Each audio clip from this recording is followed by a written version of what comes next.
Les deux grenouilles à grande bouche de Pierre Delis et Cécile Udrisier chez Didier Jeunesse.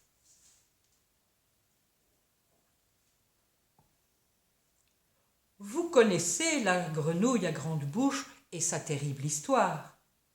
Mais si, voyons, la grenouille à grande bouche un peu pénible qui va voir tout le monde et demande tout le temps « Et toi, t'es qui toi?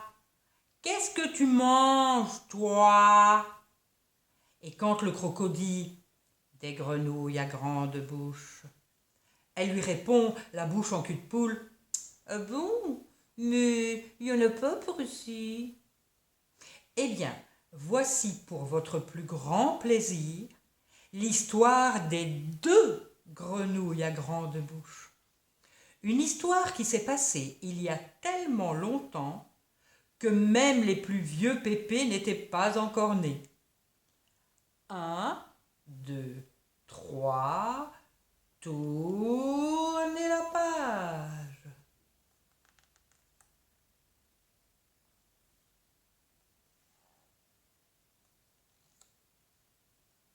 Tiens, il pleut. Une goutte, puis 2, puis 3. La pluie tombe, tombe, tombe sans arrêt. Qui a ouvert les robinets du ciel? Qui fait déborder la baignoire des nuages? Quel sale temps que ce temps-là! Il pleut, il mouille, c'est la fête à la grenouille. Ça continue et ça n'en finit plus. Il trempe, il flotte, il pleut à verse, et voilà que les rivières sortent de leur lit et que les lacs deviennent mers. Quel déluge, quelle catastrophe!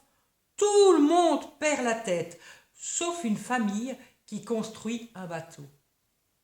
Un bateau pas que beau, un bateau solide et aussi grand que possible.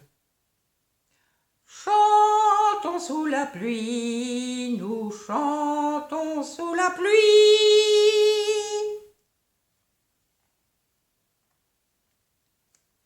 Hélas, il n'y aura pas de place pour tout le monde, dit le capitaine. 2 de ci, 2 de ça, 2 de chaque, un chacun et une chacune. Pas moyen de faire plus, pas moyen de faire mieux.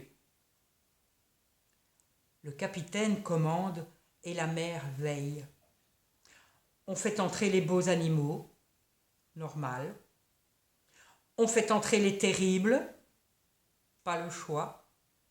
On fait entrer les pénibles, c'est ainsi. Et on fait entrer les pires. Oh non! Pas elle! Pas les deux grenouilles à grande bouche! Et si...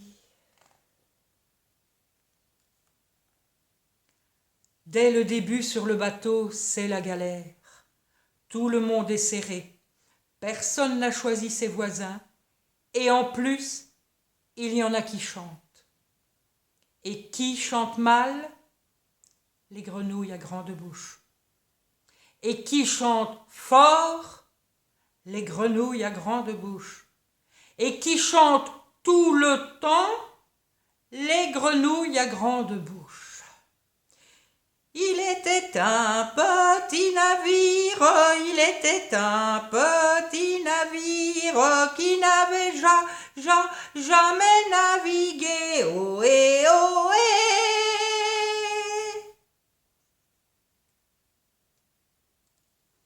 Les passagers commencent à parler.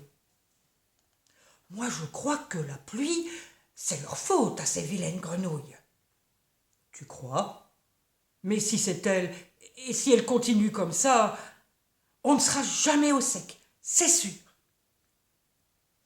Ohé, matelot, matelot navigue sur les flots.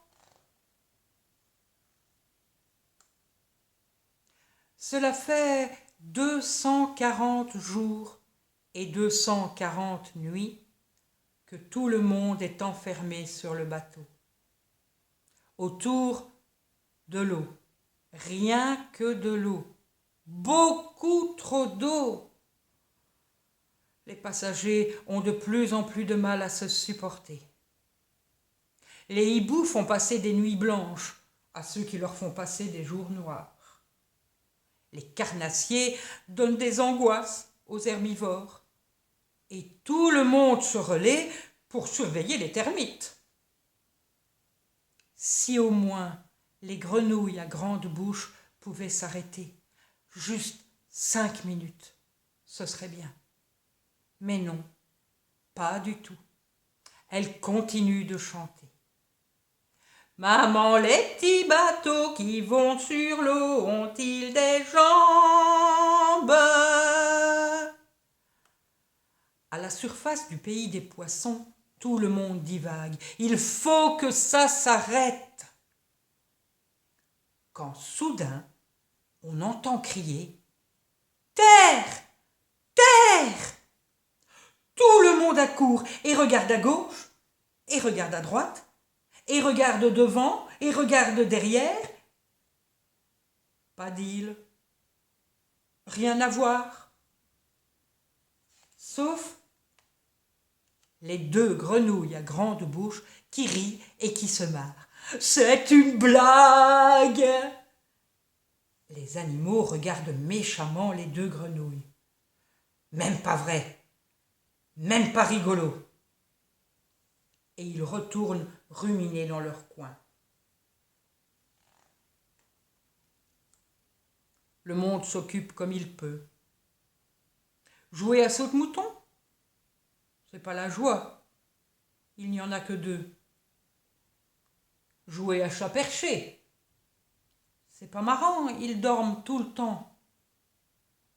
Jouer au loup? Oh, oh, oh, il faudrait être fou. C'est long, trop long.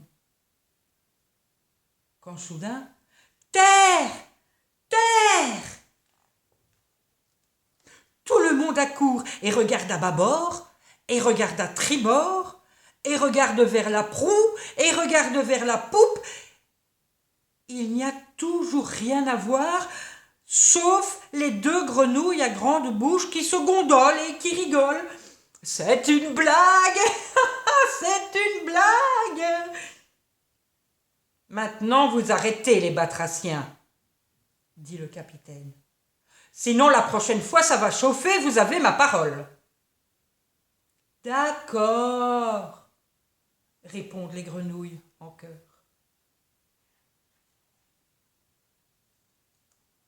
Les passagers ont à peine le temps de se calmer que l'on entend à nouveau « Terre! Terre !» Les grenouilles ont osé recommencer. « C'est une blague !» Ce coup-ci, c'est la goutte d'eau qui fait déborder le vase. Et l'eau ras-le-bol. Le capitaine s'avance. Il a l'air terrible. Les grenouilles, on vous a prévenu. Je sais ce qu'il me reste à faire, je n'ai pas le choix. Les grenouilles deviennent vert pâle. Quoi? Quoi? Pour que la terre ressorte la tête de l'eau, on va faire un sacrifice. Tous les animaux sourient et chantent en chœur. On va faire un sacrifice, on va faire un sacrifice. Quoi? Quoi? Oui, continue le capitaine en sortant son sabre d'abordage. J'en suis sûr maintenant, c'est ça qu'il faut faire. On va zigouiller quelqu'un. Quelqu'un de vert. Quelqu'un qui a une grande bouche. Et pour être sûr, on va liquider la paire. Ça c'est moche pour les crocodiles. En entendant ça, les crocodiles sursautent et se mettent à pleurer. Heureusement, À ce moment-là, on a entendu la vigie crier « Terre! La terre a refait surface !» Et cette fois-ci, c'était vrai. Tout le monde allait enfin pouvoir descendre du bateau et retrouver sa place sur terre. Depuis, les crocodiles ont les nerfs fragiles et pleurent pour un rien, c'est bien connu. Ils ont aussi gardé une dent contre les grenouilles à grande bouche. Maintenant, vous savez pourquoi. Et les grenouilles à grande bouche? Elles continuent de plus belle, toujours prêtes à casser les orteils et les oreilles. Elles chantent. Ah, les crocrocros, les crocrocros, les crocodiles, sur les bords du Nil, ils sont partis, n'en parlons plus. Ah, les crocrocros, les crocrocros, les crocodiles, sur les bords du Nil, ils sont partis, n'en parlons plus.